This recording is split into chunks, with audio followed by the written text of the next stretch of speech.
Hello everyone, LRon here with part 20 of my NGN Dark Souls run. So, as I said at the tail end of the previous video, we will pretty much need to go to the DLC if we are going to get ourselves a titanite slab. It is one of 3 in the game that you can get without needing to farm. That one's one of the easier ones to get to, because you don't... Actually, you do need to fight a couple bosses to get to it, but it's... yeah. Okay.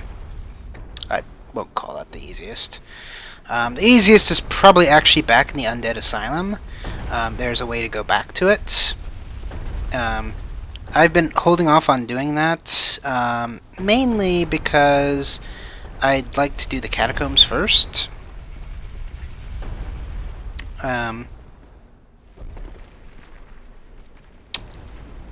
And so now we're back to this place again. I was afraid that if I went up that ramp, they would just toss a ball in my direction. And tossing a ball in that direction wouldn't be the end of the world, because that would open up the thing that lets you get to Big Hat Logan. I decided to just let him rot there, because, you know, we're kind of taking too long here in Zen's Fortress as it is, and it's not really going to serve us any real purpose in the end. I mean, if you're going for getting all of the, what do you call them, the sorceries, then you'll need him, because he has sorceries that his apprentice will never learn. But that is certainly beyond the scope of NGN. So yeah, so I'm not going to bother.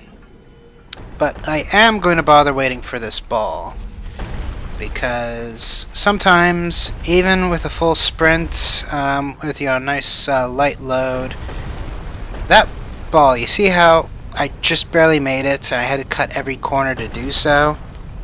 Sometimes you don't get so lucky. Sometimes you end up kind of getting hosed in the deal and taking a big hit there. So now we get to continue on.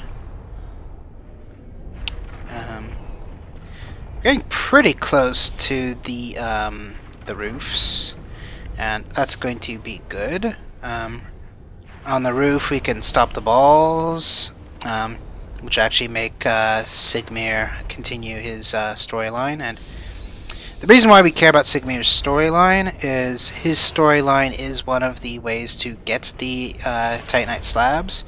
It's the most involved one, because you have to go basically to all these different places, help him out, help his daughter out, and it's kind of a zoo, but most of the stuff you'll be wanting to do anyways. Only a couple of them are actually explicitly out of your way. So when you boil in all of the out-of-the-way stuff, you certainly would not statistically find a slab off of the trash mobs that you would be farming in the amount of time that you would do all that out-of-the-way stuff. So, purely by playing the numbers, the Sigmir stuff is worth doing. So those are the 3 locations. The return to Undead Asylum and fighting the boss there, because the boss we killed was basically the weaker twin of the true boss of the area. And then there is the Sigmir storyline, and then the grand finale is the DLC. Although, technically speaking, well, might even get the DLC one before we get the Sigmir one, because the Sigmir one really has us going all over the place. We'll need to go to the Duke's Archives, we'll need to go to Lost Elizeth, or whatever it's called. So we're going to have to go to some places that require a Lord Vessel. Although the good news is we're getting a Lord Vessel really soon. At the end of the cohort, I'm like 2 bonfires away from getting the Lord Vessel, so that's always nice.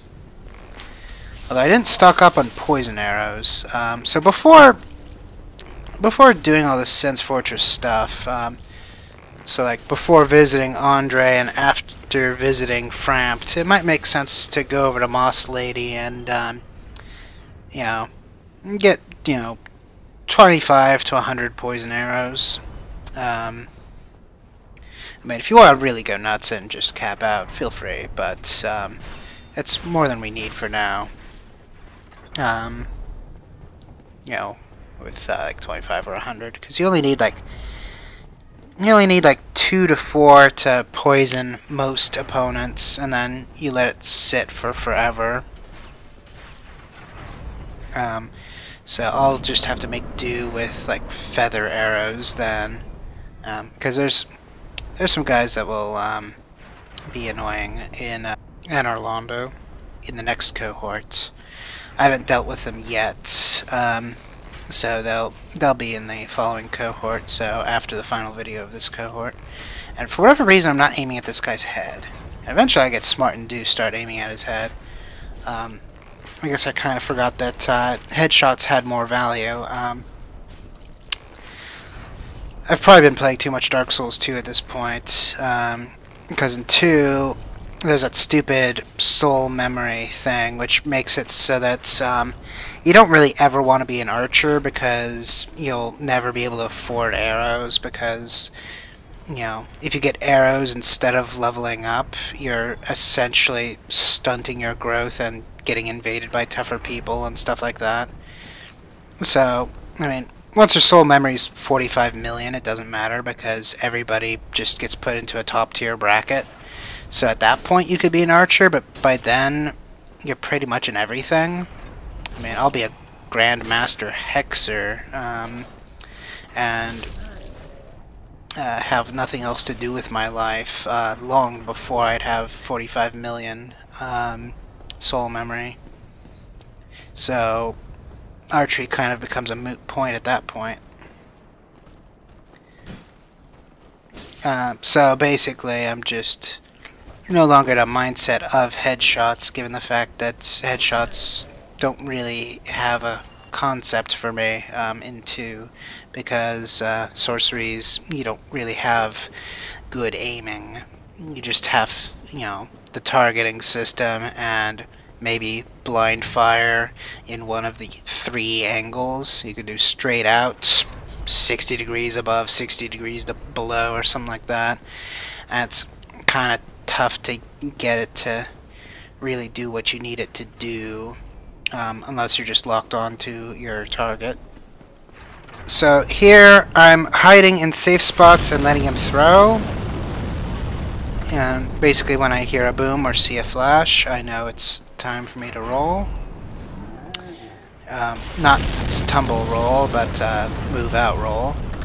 Now this guy's far away. Far enough away to merit switching to the longbow.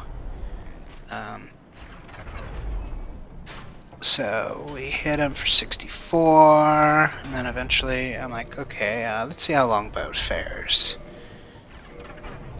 And then we hit him again, and survey says, well, I guess technically speaking, if you don't care about the soul cost of arrows, the composite bow probably was still better because it shoots faster enough to compensate.